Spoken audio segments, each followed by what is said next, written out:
All right, so this is phase 9 Monday's workout. The way that it's gonna work is gonna be a circuit style. So they're gonna be switching every single round. There'll be 5 rounds. It'll be 35 seconds of work with 30 seconds rest. And then again, they're switching every single round on this one. All right, guys. So this one is a cardio-based one. So this is cardio endurance. We call it cardio burn.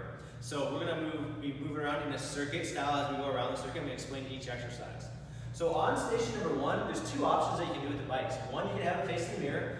We're actually going to have them inside of the rack. They'll be in the rack, so that way there's more space. That's right, Nick, right? Yep. We're going to have them inside the rack, because that way you don't have to move them during the warm-up. They'll just keep them inside the rack. The option 2, though, what you could do is you could keep them inside the rack. You can turn them around so they face towards the heart rate monitor, so they can see what their heart rate is on there. But our main goal on this one, your speed, is really going to be based on your heart rate. So it's 35 seconds. So getting on this bike and cranking it out hard, like we normally do for 20 seconds, isn't going to be possible. They have to find a good pace. Well, people can really cheat this exercise a lot, being too easy. So seeing your heart rate is a big deal on this one, so if you want to turn them towards that as well. But the big thing is on this one, we want to get on the bike, get ourselves locked in, right? And so when we're doing it, we want to be moving at a good pace. So by the end of it, we get a nice burn in there. You get our heart rate probably into that yellow range is what we're trying to get people into, okay? They have a 35 second, then from that 30-second transition to station number 2. These are all cardio-based stations today, except for one's kind of a mobility-based one. So this one is going to be on the rower. Don't expect people to know how to row. Even though we teach rowing, we taught some rowing to some people, but not everybody's seen it, there is a proper way to row, and I'm going to teach that real quick. So first thing is for people's feet. Tell them to leave this thing open, just stick your feet in. Put your feet in, but don't tighten it, okay? It's actually good that they can get extension against it. Also makes it easier for people to transition back and forth. But you can also tell them, hey, if somebody did tighten it and you can't get into it, so if somebody got out of it and you couldn't get into it, you just gotta show people real quick, this is how you loosen it. It's pretty simple like that. There's plenty of time to do it. If you watch this, see it's tight. All you gotta do is, you gotta demonstrate to people. There's 30 seconds, so they could get in and out of it pretty easily, and you're gonna have people tighten it and not pay attention to what I just said. So, we got our feet in. I actually personally like the loose. It allows me to extend my hips a little bit more. So in a deadlift position, we're going to grab a hold of this. I am not a big fan of letting this thing turn on. The reason is people worry about going quick and they don't worry about the pull. The pull is an important part on the row. It's not about how fast you pull, it's about how good you pull and how strong you pull. So I actually don't love that because what people have a tendency to do is they should go too fast. So I'd rather take nice, slow, strong pulls. So in this one here, I got myself in, tall chest, I have my hands on the outside, not too far in, you want it more on the outside so you get a big pull. Start this deadlift position, right? So this is deadlift, we all have taught tons of deadlifting, deadlift position. From here, I'm gonna extend my knees back at the same time my arms are coming back, full extension. When I'm fully locked out, I pull, see a slight little lean, like I'm deadlifting, I'm extending back, right? Pulling right to the mid chest area. Control back out, slow. Now big, pull, slow, pull, slow, pull. So you see that? I'm getting a big pull. Now if I'm just trying to do this, realistically I'm not gonna cover as much distance and I'm not doing a good deadlift. I really want to concentrate on that slow, pull, slow, pull, slow, pull. Watching for their lean, making sure they're not leaning too much, but also they have a little bit of lean into it. Pulling the elbows tight to the body as they come through. Okay, so we only have 2 rowers. So we'll have 2 rowers out here. We might have groups of 3 or 4. If we have groups of 2, everybody's doing the rower on that each round of this, okay? Only time we really need to get the slams involved, actually reverse that. So every other round they're gonna be switching because I do want slams involved in this too. So let's say we have 2 people just in the thing. I'm going to have 2 people do the rower 1 round, the next round they'll come around and do the slams. So if I have 4 people in a group, 3 people in a group, 2 people start on the rowers, the next round they'll jump over here and have the ball. So no matter if there's a small group or a big group, we're going to use slams every single week, okay? Because I think slams really get that heart rate elevated. So we have row in round 1, coming around to round 2. I'm just doing medicine ball slams, pick it up, slam, squat down, and up. If we have somebody that has bad knees and can't do that squat position, it is okay to deadlift, slam here. Just make sure you got a good back position, coming down and up.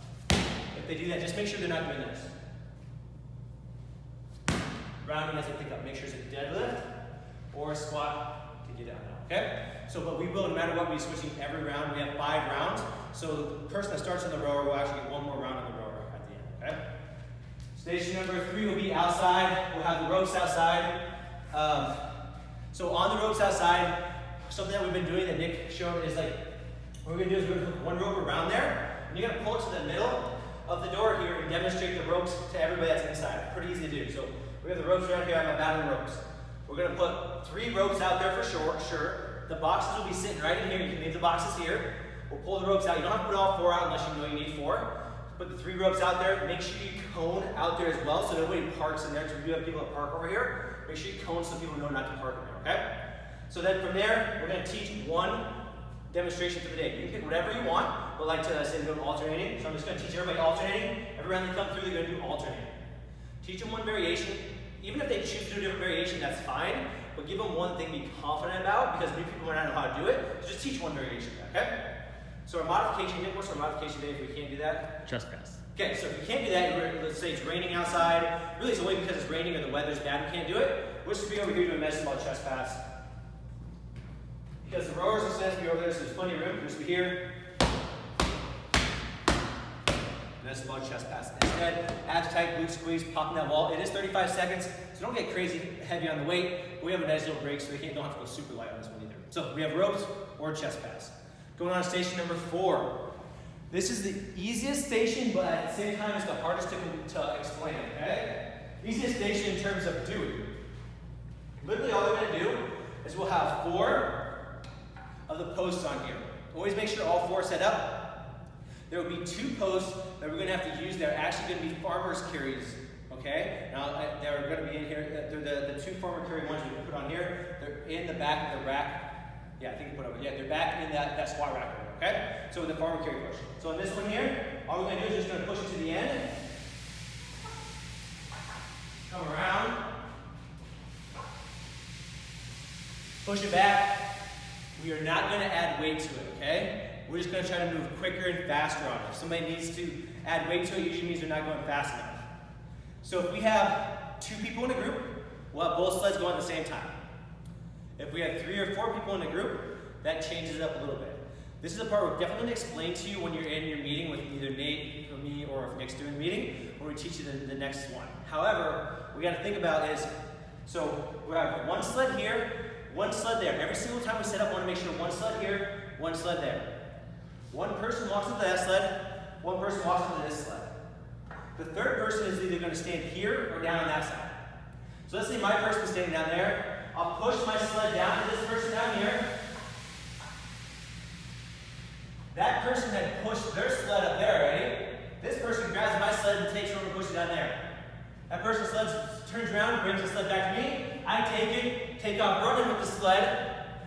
This person turns themselves around, takes it back down there to that person. So technically, that very first time is the only time where one person doesn't push down and back. Otherwise, every single time somebody's pushing down and back the whole time. If we have 4 people in the group, you'll just kind of be switching back and forth a little bit more often, but no matter what, it'll still be the fact that you're going back and forth through there. So we will explain that a little bit more detail inside of class. Inside of your meeting. A good tip would be grab a couple clients and have them help you demonstrate real quick. Guys, we have plenty of time on this one. There's no finisher, so we have a little bit more time for demonstration. So please take a second to teach people how to do it right in week 1, and then week 2, 3, 4, they'll know how to do it because they'll have most have done it, and they'll be able to teach somebody in their group how to do it, right? So just bring a friend, okay, Bill, come join me here. Tom, go down there, right? Tom jumps on that one. Bill's here, I'm here. Okay, Tom, I want you to run it down to Bill, and I'm going to push mine down here. Bill, you bring it back. You just show a quick transition of it, back and forth, and they'll catch on very quick. There might be 1 or 2 people that don't get it, but inside their group, they'll probably be able to figure it out. Make sure if you have people in your class that have a tendency to get confused very easy, pair them up with somebody that seems to catch on pretty quickly, I think, okay? All right, our last station. Remember, there's no finisher today. Our last station is going to be band pull aparts. So on a band pull apart, we are doing the overhand position, not underhand, overhand position here. Abs tight, chest tight, glutes squeeze. We're going to pull the shoulder blades together. Control apart, right? So this position here, pull together, apart. Make sure that they're not getting where they're pulling up. Make sure they're not pulling down or pulling just together in that position. Make it a little bit easier. You can single it up, make it harder, double it up, hands wider, easier, hands together, harder. We'll have black bands out as well if they need a challenge.